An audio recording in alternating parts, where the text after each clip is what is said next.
सोनामुखी, हरड़, मुलेठी जैसी अनेक जड़ी बूटियां और हजारों वर्षों का प्राचीन आयुर्वेदिक ज्ञान इस एक बोतल में समाया हुआ है। कायम टैबलेट, आपकी खुशियों का साथी। टी20 विश्व कप अब बेहद ही रोमांचक मोड़ पर पहुंच चुका है, क्योंकि अब बात सेमीफाइनल की है। क्योंकि अब सेमीफाइनल में कौन जाएगा कौन नहीं जा पाएगा ये साफ हो गया है।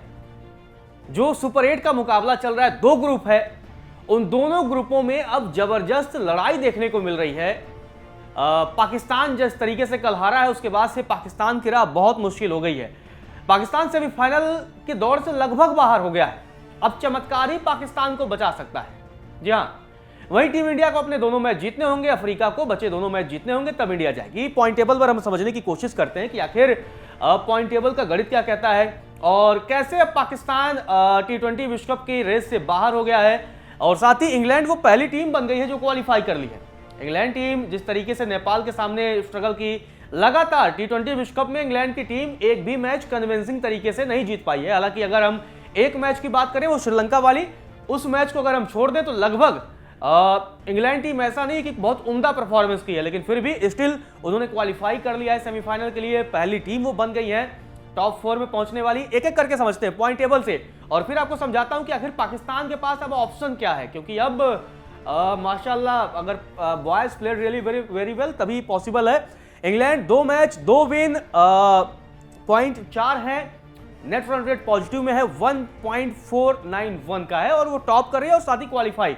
क्योंकि जो पाकिस्तान और न्यूजीलैंड के बीच जो मैच रद्द हुआ था बारिश की वजह से, उसने इंग्लैंड की राह आसान कर दी और सीधा है कि भाई आप 4 पॉइंट लाइए, सेमीफाइनल में जगह बनाइए। ये क्लियर हो गया है। अब बात करते हैं न्यूजीलैंड की। न्यूजीलैंड के पास एक मुकाबले नो रिजल्ट, 0 पॉइंट है और न्यूजीलैंड के पास 2 मैच बचे हैं। ऐसे में अगर न्यूजीलैंड को क्वालिफाई करना है, क्योंकि न्यूजीलैंड का एक मैच अब श्रीलंका के साथ है, एक है इंग्लैंड के साथ, तो अब न्यूजीलैंड को अपने दोनों मैच जीतने होंगे। अगर वो दोनों मैच जीते हैं तब उनके 5 पॉइंट हो जाएंगे और देन वो क्वालिफाई कर जाएंगे। वो पहले नंबर पर होंगे, इंग्लैंड सेकंड नंबर पर चली जाएगी पॉइंट टेबल में।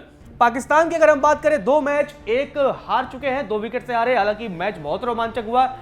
हैरी ब्रूक का अगर शतक नहीं आता तो पाकिस्तान पॉसिबल थी कि जीत जाती। एक में रिजल्ट नहीं आया, पॉइंट उनके पास एक है, लेकिन नेट रन रेट माइनस में है, -0.461 है। ये उनका अगर हम बात करें नेट रन रेट है।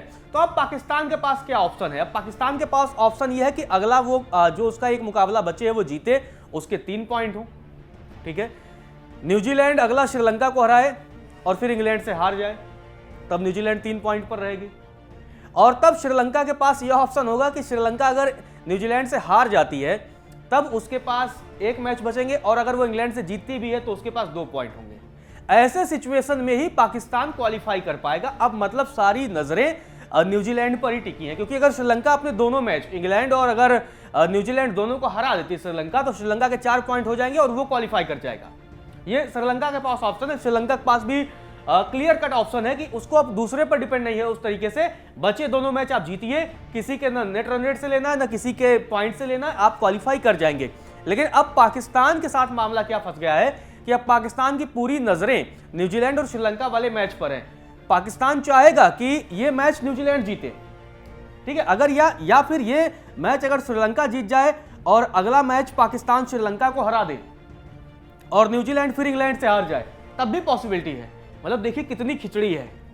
मतलब ऐसे सिचुएशन में पाकिस्तान क्वालिफाई कर सकता है। मतलब आप समझिए कि न्यूजीलैंड श्रीलंका को हराए, न्यूजीलैंड के 3 पॉइंट हो जाएंगे और उसके बाद इंग्लैंड न्यूजीलैंड को हराए, तब न्यूजीलैंड के 3 पॉइंट रह जाएंगे और फिर पाकिस्तान श्रीलंका को हराए और न्यूजीलैंड श्रीलंका जो है न्यूजीलैंड को हरा दे, तब श्रीलंका 2 पॉइंट पर रह जाएगी और तब उस सिचुएशन में पाकिस्तान के पास 3 पॉइंट होंगे और नेट रन रेट पॉजिटिव करना पड़ेगा, तब जाकर के पाकिस्तान के पास ये चॉइस बचेगी। अब बात करते हैं श्रीलंका के। श्रीलंका के पास मामला क्लियर है कि आप अपने दोनों मुकाबले जीतिए और क्वालिफाई कर जाइए। अब आते हैं टीम इंडिया पर, क्योंकि टीम इंडिया का भी मामला बहुत रोचक है। तीसरे नंबर पर है, भारत के 2 मैच बचे हुए हैं। अगले 2 मैच आपको जिम्बाब्वे और वेस्ट इंडीज के साथ खेलने हैं, लेकिन जिस तरीके से वेस्ट इंडीज खेल रही है चीजें इतनी आसान नहीं होने वाली है। इंडिया का सीधा समीकरण है। अभी पॉइंट टेबल का हाल यह है कि वेस्ट इंडीज एक मैच 1 जीत चुकी है, 2 पॉइंट्स है, नेट रन रेट कितना पॉजिटिव है, 5.350 है।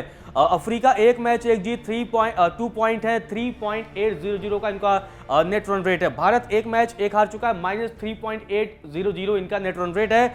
जिम्बाब्वे एक मैच एक हार और -5.350 नेट रन रेट है। तो यहां पर आप क्लियर है कि अफ्रीका तीनों मैच जीत जाए, मतलब वो आने वाले टाइम पर वेस्ट इंडीज और जिम्बाब्वे दोनों को हराए और इंडिया भी वेस्ट इंडीज और जिम्बाब्वे दोनों को हराए। ऐसे सिचुएशन में अफ्रीका टॉप पे पहुंचेगी और फिर भारत नंबर 2 पर, तभी जाकर के टीम इंडिया क्वालिफाई कर पाएगा। अगले जो दोनों मैच है टीम इंडिया को बेहतर खेलना होगा। अगर वो बेहतर नहीं खेलेंगे, बड़े अंतर से नहीं जीत दर्ज करेंगे, तो उसके बाद से बहुत मुश्किल हो जाएगा सेमीफाइनल का सफर और शायद वो जो हिस्ट्री रिपीट वाली बात चल रही है वो भी टूट जाएगा। क्योंकि आने वाले टाइम पर आपके 2 मैच है। अब आपके पास ऐसा भी नहीं है कि आप कहीं ना कहीं आपको मतलब अफ्रीका पर भी डिपेंडेंट आप मत रहिए। अपने दोनों मैच ऐसे आप जीतिए, इतनी बुरी तरीके से आप दोनों टीमों को हराइए कि उसके बाद से आपके क्वालिफिकेशन के चांसेस बढ़ जाए। मतलब अभी भी आपके हाथ में गेम है, बस आपको बेहतर खेलना होगा। जैसे क्रिकेट आप पहले खेला करते थे, वर्ल्ड कप में जैसी आपने क्रिकेट खेली है, उस लेवल की अगर आप क्रिकेट खेलेंगे तो सेमीफाइनल की राह बहुत मुश्किल होने वाली है।